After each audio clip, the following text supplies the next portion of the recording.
So we will invite to our second guest, the SETI Astro, and for our deep sky astrophotography and visual at the SETI astrophotography. Frank will introduce some tips and suggestions for this summer's astrophotography. So let's hand it over to Frank for this session. And Frank, welcome to Frank. And so let's Frank to say hello to everybody. Hey everyone, can you hear me? Yeah, I can hear you, Frank. All right. Yeah. Right. No Great. Yeah. So I'm Frank. I run SETI Astro. I don't know.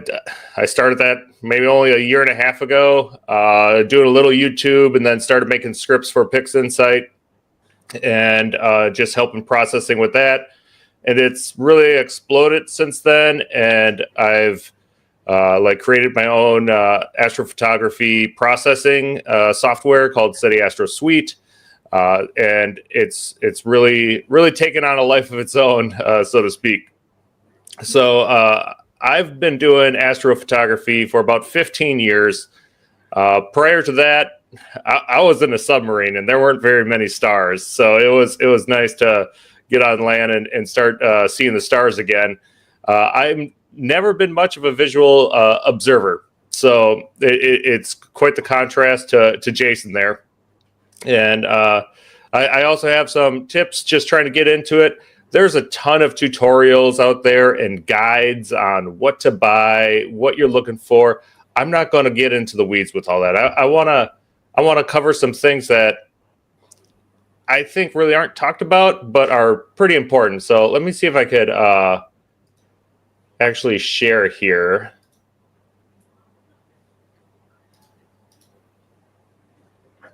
Share my screen. Sure, no problem.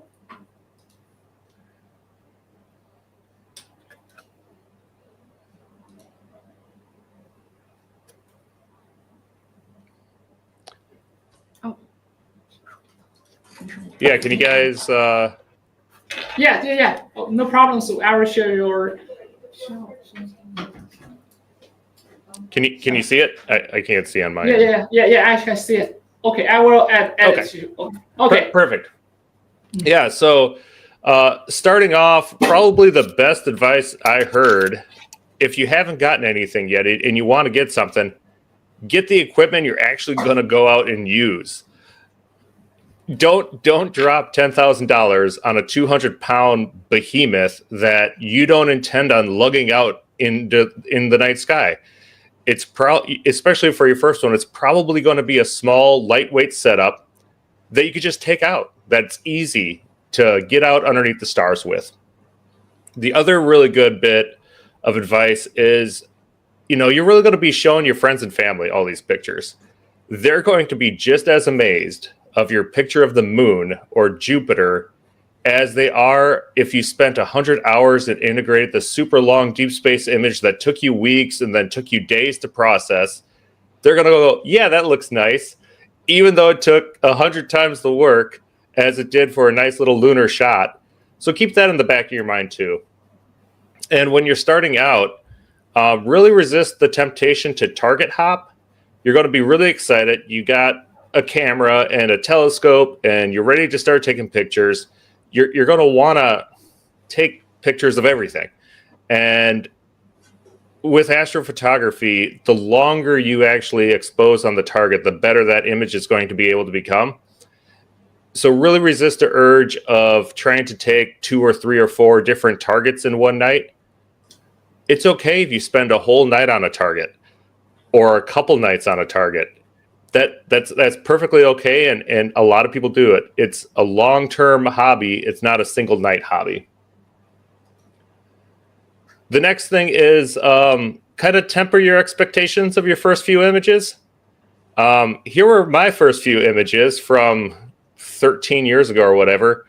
This one of the moon is my absolute very first image. It's literally my cell phone held up to the eyepiece, shot, looking through it. I still think it's one of the cooler images I've ever took. It just looks like what you would expect out of a telescope, right? Deep space objects, they're hard, even with cameras. Jason was talking about those faint fuzzes, and you got to use averted vision and keep your eyes, dark adapted, and maybe bump the scope to see the things move a little bit.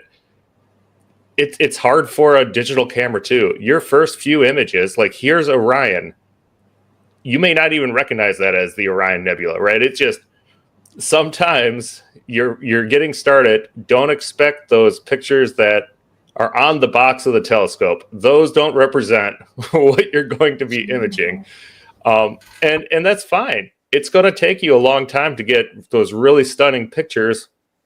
And I'm always just amazed, even at these early beginner ones, the excitement I see in people when they're taking these early pictures. They're photographing things, 100 million light years away. That's really cool for just in our backyard, being able to do that kind of stuff.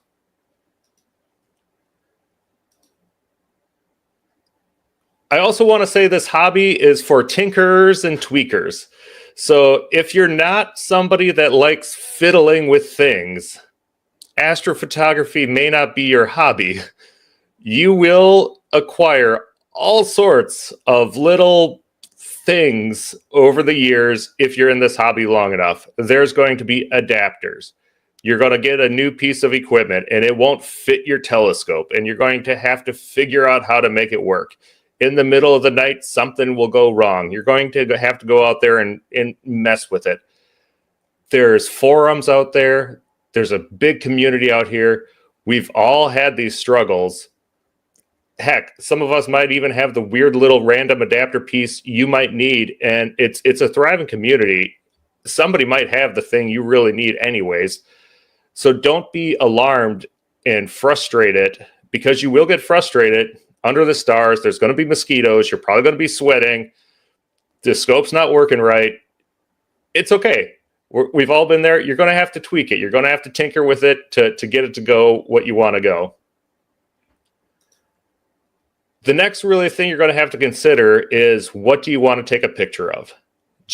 Like normal photography, are you doing landscapes? Are you doing portraits? Are you taking macro images of insects? You're going to have different kit for all those different scenarios. Same thing in astrophotography. Are you taking pictures of planets? So this is obviously Jupiter. I took that with an 8-inch SCT. Are you taking a picture of the sun? Completely different equipment you need for solar observing, right? In fact, that image was taken with a SVBONY guide scope for that sun. Are you taking deep space objects?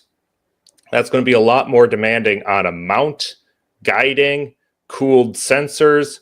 Each one has its own peculiarities. So before you even jump into it, kind of decide up front, what do you want to try to take a picture of, and go down that route. And that's what I'm saying here. It depends on what you should start with. I know there's a ton of guides out there. What's the best beginner scope? What's the best beginner mount? Decide what you want to shoot first, and then start going down that route. Remember, the first equipment you're going to get probably won't be your last equipment. So it's okay to get the beginner gear and get used to all this stuff before you jump into anything bigger. There's a really huge used market out there as well, as people are getting different equipment and selling their old equipment. If you are on a budget, this stuff's not cheap, but there's a ton of it used out there.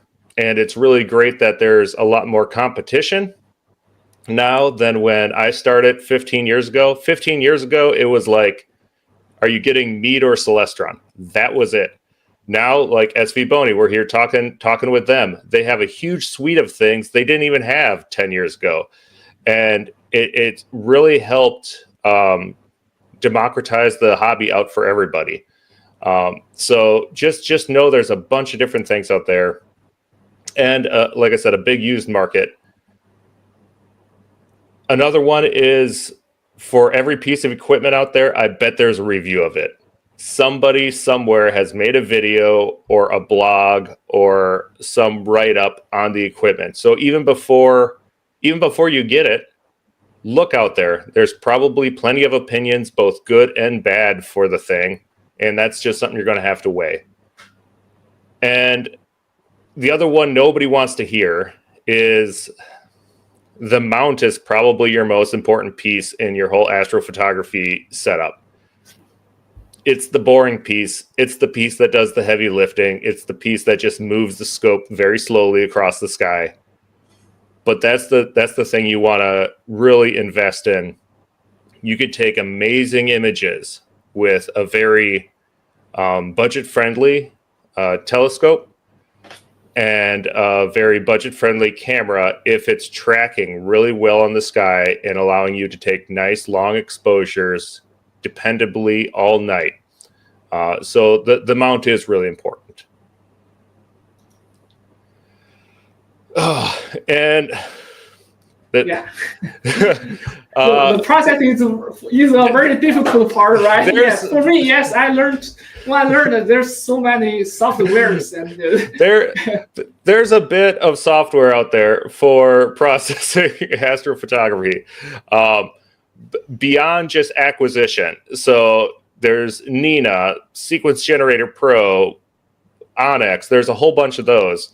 There's software for your guide camera. PhD2 is probably the most famous one. There's stacking software. We have Deep Sky Stacker, Cirro, PixInsight, my software, City Astro Suite.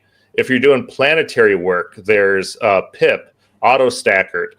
I forgot to mention Ostap is in there. There's other photography software you could use as well that a lot of people use, like GIMP or Affinity or Photoshop.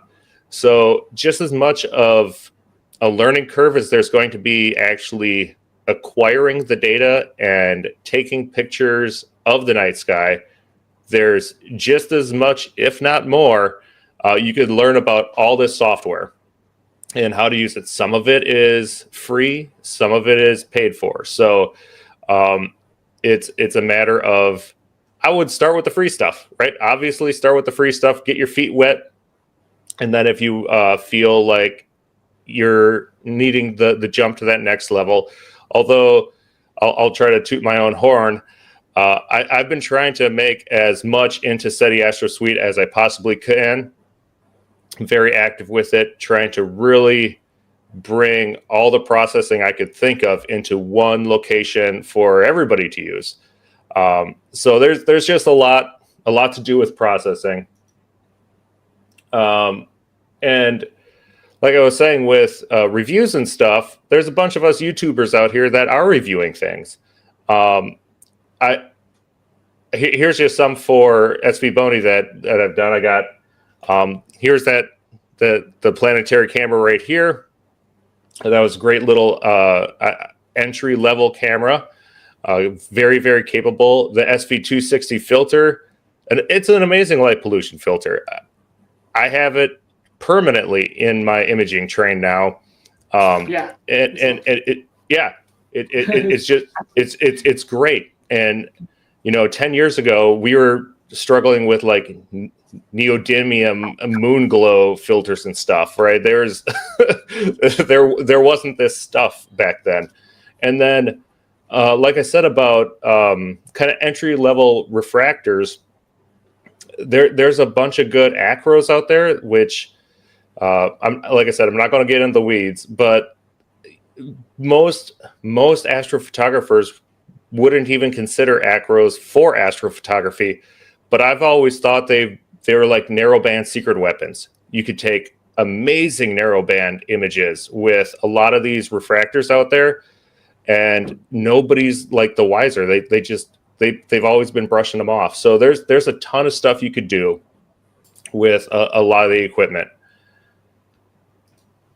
And finally, it's like, I guess not finally, but where are you going to show your images off at? As an astrophotographer, you're going to take a bunch of images. You're going to spend a lot of time trying to process it and get the image looking well. you're going to want to show people. So there's various things to do to go about that, right? If you really want, you can go build your own website. You can go on something like Astrobin, and that's like a repository to upload images to. You could also, start a YouTube channel. It's just a lot of different things you could do out there, and just try to do something that you think will be able to, showcase your stuff, even if it's emailing, your family some JPEGs. Show everybody what you've been working on. It'll make it all the more meaningful for all the hard work you've put into it. Mm-hmm. And this is kind of what I really want to talk about too, is our amateur equipment now it's like professional equipment was 15, 20 years ago. It really is. The data you start collecting with your amateur equipment out of your backyard can actually have scientific merit. You'll start making your pretty picture, and that's okay. But then you're actually going to start calibrating it just like professionals would, with filter curves and all sorts of stuff. And then you could use the same data and scan your image for exoplanet transits, variable stars. There's just a ton of stuff that your equipment is actually measuring the night sky with every single sub-exposure it's taking. And you could use that data to help further actual science right now. There's a whole bunch of citizen scientists out there that are doing all sorts of amazing things from their backyards with their setups, and that is something that it just hasn't really been done to this scale before. So it's an exciting time to get into astrophotography. Like I said, it's really nice that there's a bunch of companies out there competing, which it helps us, the consumers, bring the cost down. And as our software is now catching up with all this hardware we have in our backyard, it's really going to help democratize just science out there for everybody to use it. And I think that pretty much covered what I wanted to talk about. So I'll turn it back over to you guys for the next raffle, and I'll be around for the Q&A. Okay, sure, no problem. Thank you so much for Frank's sharing. A big round of applause for Frank's incredible insights. Thank you again. And with both guests have shared their expertise, and we want to thank Jason and Frank for bringing so much practical astronomy knowledge to our stream tonight.